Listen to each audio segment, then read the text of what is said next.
오늘 2024년 4월 19일입니다.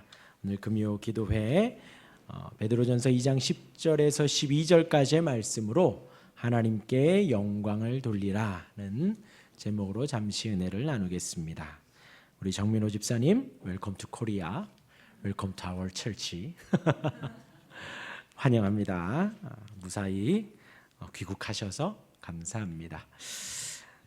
오늘 이제 요즘 새벽과 금요기도회 때 베드로 전서의 말씀을 나누고 있죠. 오늘 새벽에는 사도 베드로가 우리를 향해서 택하신 족속이라고 했습니다. 왕 같은 제사장들이라 했습니다. 거룩한 나라이며 그의 소유가 된 백성이라고 했습니다.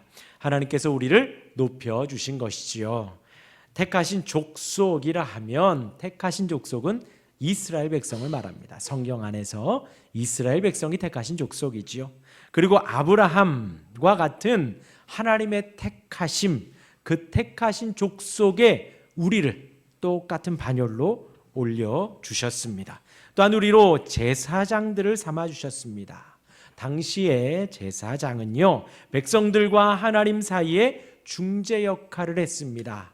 백성들이 제물을 가지고 오면 제사장들이 그 제물을 잡고 각을 뜨고 또 피를 다 쏟아내고 제단 위에 올려 온전히 태우며 백성들이 하나님께 나아갈 수 있도록 중재 역할을 제사장들이 했죠. 근데 우리로 하여금 왕 같은 제사장이라, 왕 같은 제사장이라. 이제 우리가 예수 그리스도의 이름으로 하나님께 온전히 나아갈 수 있게 되었고, 그러한 우리가 이제 누구와 누구의 중재자 역할을 할까요? 불신자들과 하나님 사이에 중재자 역할을 합니다. 그래서 왕 같은 제사장들이라 하였고 거룩한 나라라 했습니다. 거룩하다라는 표현은 구별되었다라는 거죠. 우리가 하나님께 예배할 수 있는 거룩한 나라가 되었습니다. 또한 그의 소유가 된 백성 했습니다. 이제 우리가 세상의 소유, 죄의 소유, 마귀의 소유가 아니라 하나님의 소유입니다. 하나님의 소유가 되어서 하나님이 책임지시고 하나님이 인도하시고 하나님이 이끌어주시고 하나님이 보호해 주시는 하나님의 소유된 백성이라고 했습니다. 그러한 우리를 어두움 가운데에서 빛으로 인도하셨습니다. 죄의 죽음에서 하나님의 생명으로 우리를 인도해 주셨죠. 그렇게 하신 이유가 뭐라고요? 우리로 하나님의 아름다운 덕을 선포하게 하려고, 우리가 받은 그 하나님의 은혜를 선포하게 하시려고 우리를 그렇게 삼아 주셨다라는 것이죠. 이어서 오늘 읽은 본문은요, 10절에서 12절은 이 전 단락과 다음 단락의 중간 역할을 합니다. 그 구절 안에서 오늘 10절, 11절, 12절 이 말씀 사이에 동일한 말은 무엇이냐? 하나님께 영광을 돌리는 것입니다. 그 세 가지를 나눌 때에 하나님께 영광을 돌리는 것, 10절에서 우리의 구원의 은혜를 늘 고백하는 것이 하나님께 영광을 돌리는 것입니다. 두 번째로 11절에서 육체의 정욕을 제어하는 것이 하나님께 영광을 돌리는 것이고요. 마지막 12절에서 행실을 선하게 갖는 것이 하나님께 영광을 돌리는 것입니다. 네, 이 오늘 이제 설교 길지 않아요. 짧게 들으시면서 하나님께 영광을 돌리는 것, 그것이 무엇일지 지금 베드로가 말하는 10절, 11절, 12절 제가 간단히 설명을 드리면 여러분들 개인적으로 한번 내가 하나님께 영광을 돌리는 것이 무엇일까? 어떻게 하는 것이 하나님을 영화롭게 하는 것이고 하나님의 영광을 드러내는 것이고 하나님께 영광을 돌리는 것인가? 연예인들만 무슨 대상을 타고 이 영광 하나님께 돌립니다 하는 것이 아니라고 제가 계속해서 말씀드리지요. 나의 인생 속에, 나의 삶 속에, 내가 있는 모든 곳에서 어떻게 하면 하나님께 영광을 돌릴 수 있을까? 한번 설교를 들으시며 묵상해 보시기를 바랍니다. 먼저 10절입니다. 우리 한번 크게 읽어볼까요? 10절 시작.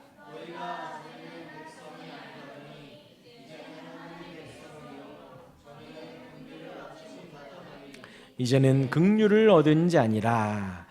이 말씀이 이제 베드로가 호세아서 2장 23절을 인용한 것입니다. 제가 그 호세아서 말씀을 읽어드리면요, 내가 나를 위하여 그를 이 땅에 심고 긍휼히 여김을 받지 못하였던 자를 긍휼히 여기며 내 백성 아니었던 자에게 향하여 이르기를 너는 내 백성이라 하리니 그들은 이르기를 주는 내 하나님이시라 하리라 하시니라. 호세아서 2장 23절의 말씀이에요. 우리가 잘 알듯이 선지자 호세아입니다. 호세아가 결혼한 여인은 음녀지요, 음녀. 그런데 하나님은 호세아에게 그녀를 아내로 맞이하라 합니다. 그리고 나서 아내를 맞이하여서 아이를 낳지만 집을 또 나가요. 그런데 하나님께서 호세아에게 다시 그녀를 찾아오라 합니다. 타락한 그녀를 다시 아내로 맞이하라 하시면서 그 내용 속에 오늘 이 2장 23절의 말씀이 있는 거예요. 긍휼히 여김을 받지 못하였던 자를 긍휼히 여기며 내 백성 아니라 그런 자에게 너는 내 백성이라 하리니, 이 말씀이 지금 그런 흐름 속에서 있는 것입니다. 베드로는 지금 이 말씀을 인용하면서 호세아는 그 아내에게 빗대어서 이스라엘 백성에게 이 말씀을 한 것인데, 베드로는 이 말씀을 인용하면서 신약교회 전체에게, 성도인 우리에게 동일하게 적용을 한 것입니다. 그 호세아의 상황을 한번 대입해 보시고요, 지금 우리의 인생 속에서의 삶을 한번 묵상해 보시길 바랍니다. 과연 우리는 반박할 수 있는가? 반박할 수 없지요. 유대인들, 이스라엘 백성들이 성경에 나온 대로 하나님의 택함을 받고 출애굽하고 하나님의 자녀로 살아가며 하나님의 영광을 돌리며 살지 않았지요. 그들은 항상 하나님을 배신하고 배반하고 그들의 재산 하나님이 역겹다고 할 정도로 하나님을 등지며 살아왔습니다. 그럼에도 하나님께서는 그들을 품어주셨고요, 마찬가지로 저와 여러분들, 우리들 또한도 하나님 앞에 내가 이 문제 때문에, 내가 이 일 때문에, 나의 이러한 장점 때문에 하나님이 나를 택하셨어 하는 것이 과연 한 가지라도 있는가라는 거예요. 우리의 인생 돌아봐도 성경에 나와 있는 이들과 성경에 기록되어진 이스라엘 백성과 크게 다르지 않다라는 것입니다. 그리할 때에 하나님은 그러한 우리를 택하셔서 하나님의 자녀가 되게 하셨다라는 것이지요. 그런데 이제 오늘 베드로전서 2장 10절에서 중요한 것은 그거예요. 전에는 백성이 아니더니 이제는 하나님의 백성이요, 전에는 긍휼을 얻지 못하더니 이제는 긍휼을 입은 자라 했습니다. 그런데 과연 하나님이 이 긍휼과 자비를 베푸는 데 있어서 우리에게 그만한 능력과 그만한 조금의 건덕지라도 있는가라는 것이지요. 여기서 우리가 깊이 묵상할 것은, 하나님은 우리에게 그런 은혜와 사랑을 보여주실 아무런 의무가 없다라는 것입니다. 우리 또한도 어느 누구도 하나님의 사랑과 자비를 받을 만한 자격이 아무도 없다라는 것이지요. 그럼에도 하나님은 음녀 같은 우리를, 집을 나간 원수 같은 우리에게 자비를 베풀어 주시고 은혜를 베풀어 주셨다라는 것이죠. 하나님은 그러한 의무도 없는데, 우리 또한도 그렇게 요구할 권리도 없는데도 불구하고 하나님은 우리를 사랑하시고 자녀 삼으시고 인도해 주셨다라는 것입니다. 10절은 우리로 하여금 그 은혜를 기억하며 하나님께 영광 돌리라는 거예요.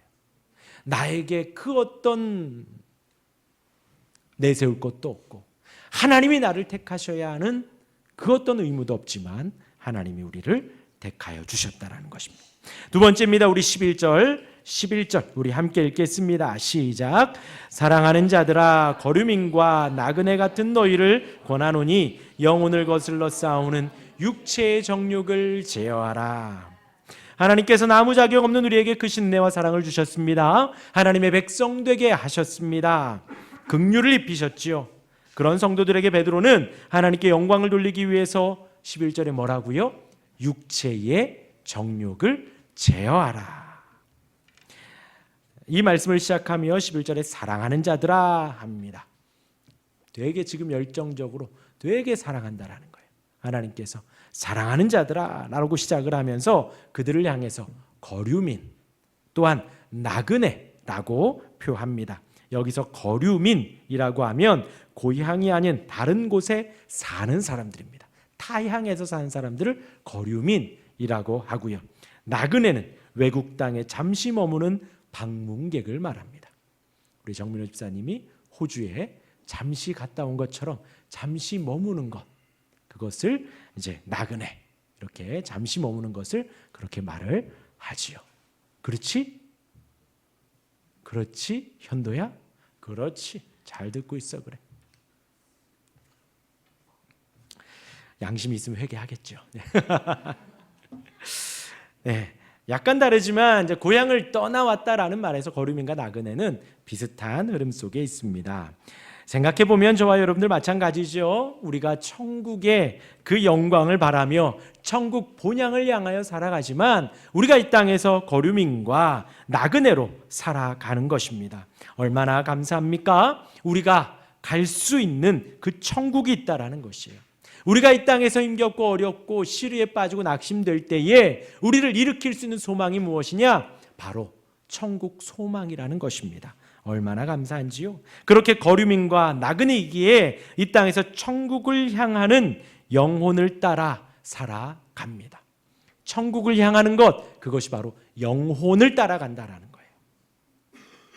베드로는 그러하기에 영혼을 따라 살아가는 그 반대로 육체의 정욕을 따라 살지 말고 제어하라는 거예요.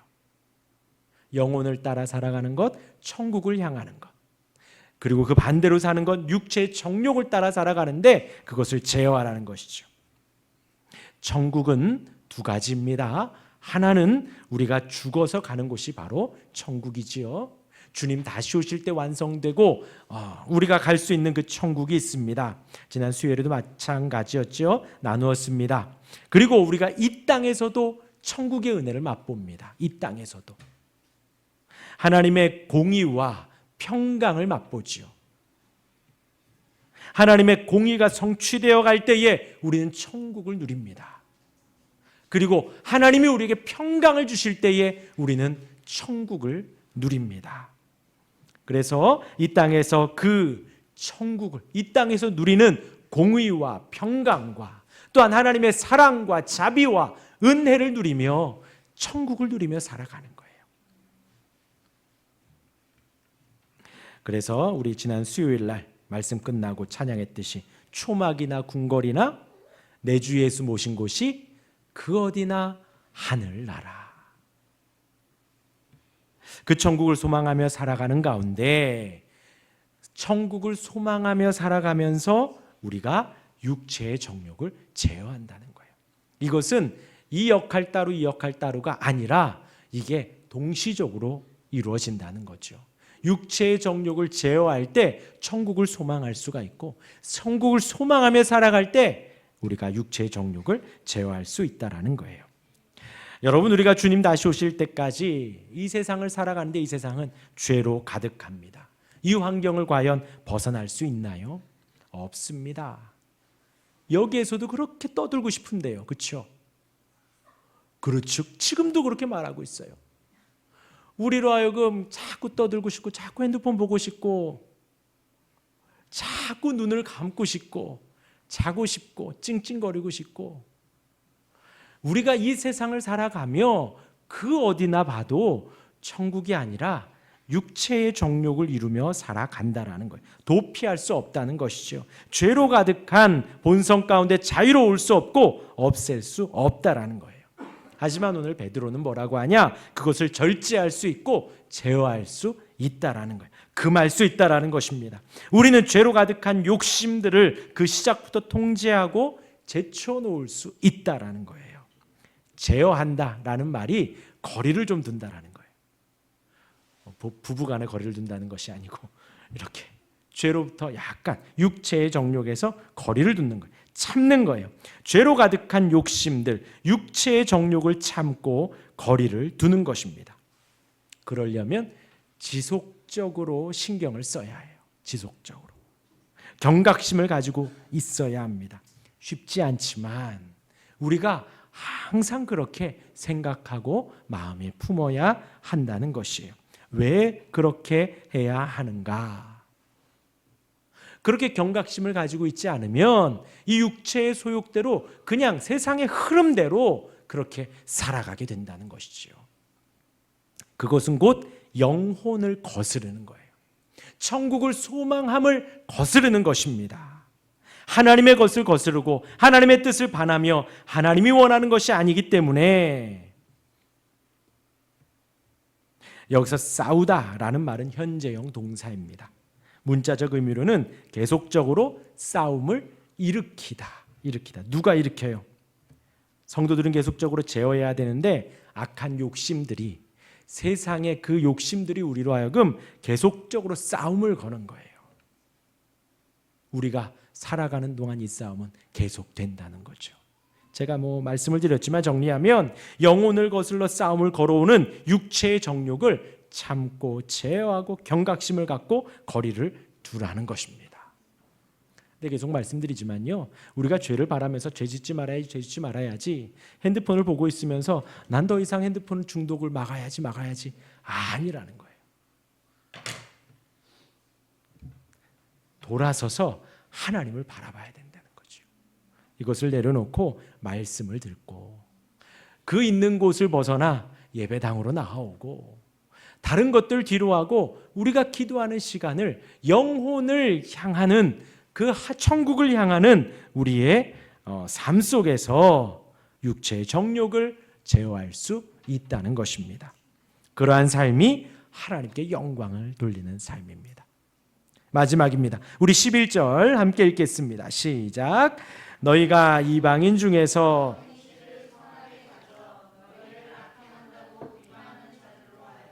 너희 선한 일을 보고 오시는 날에 하나님께 영광을 돌리게 하려 함이라. 어렵지 않죠? 이 말씀은요, 우리가 선하게 착하게 살아서 하나님께 영광 돌리라는 것입니다.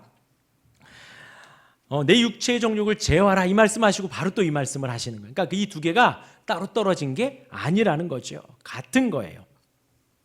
단순히 육체의 정욕을 제어하는 것이 나 자신만을 위한 삶이 아니라 행실을 선하게 갖는 것과 연결이 된다는 것이죠. 이 사회를 살아가면서 매일의 삶과 일상 속에서 우리의 행실은, 우리의 언행은 충분히 구별되어야 한다는 거예요.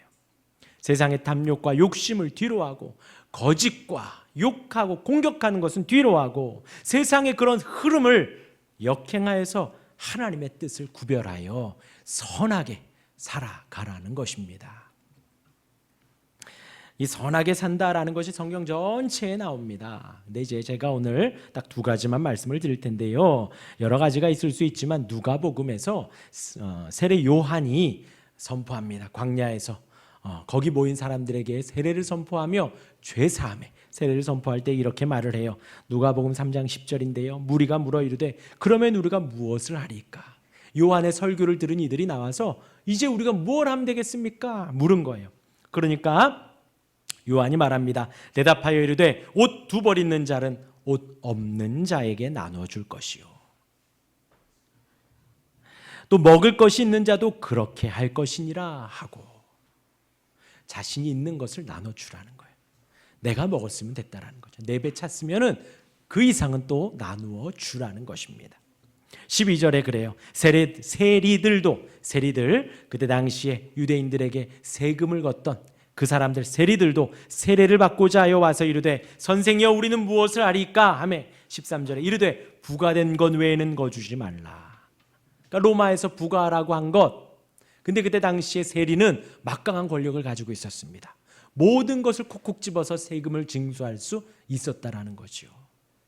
심지어 마차의 그 바퀴 하나까지도 세금을 징수할 수 있었다라는 거예요.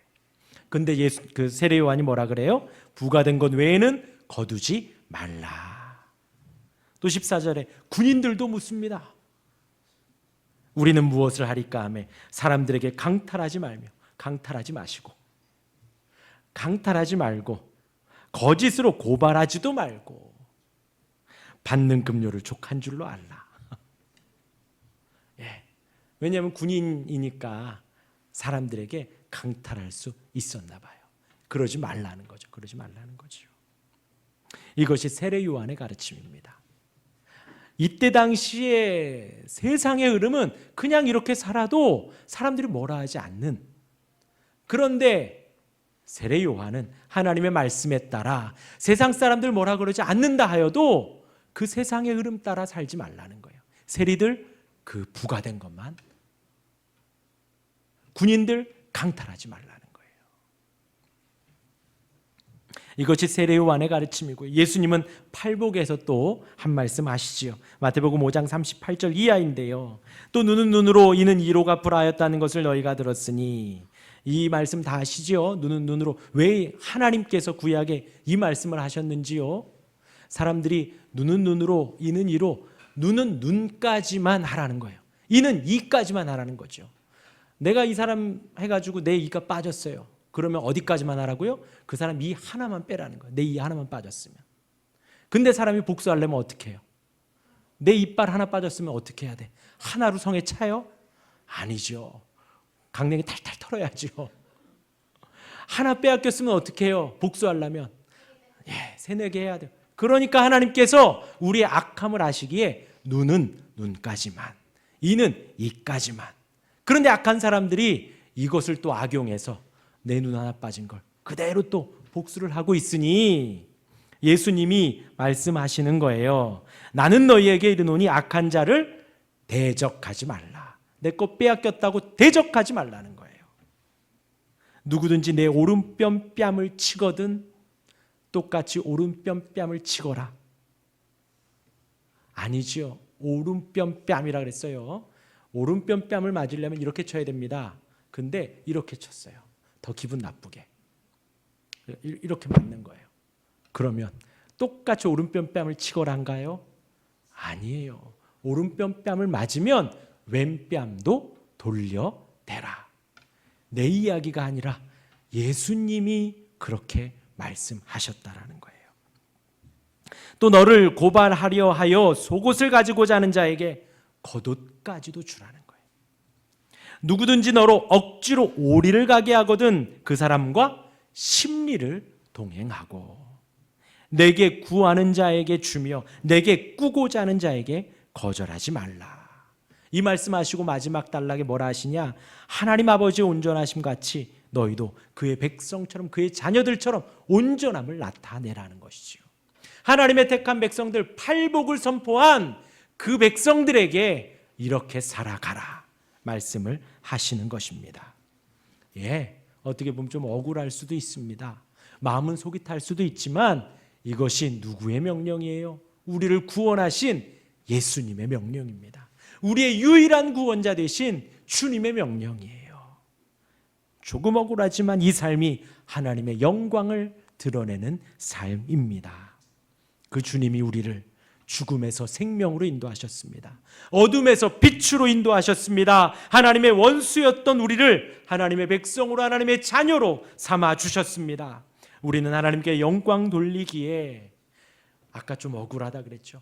그렇게 살아도 충분할 만큼 많은 은혜를, 넘치는 은혜를 받았습니다.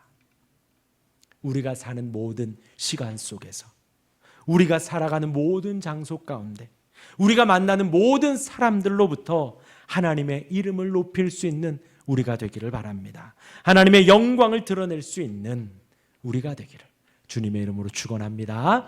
아멘.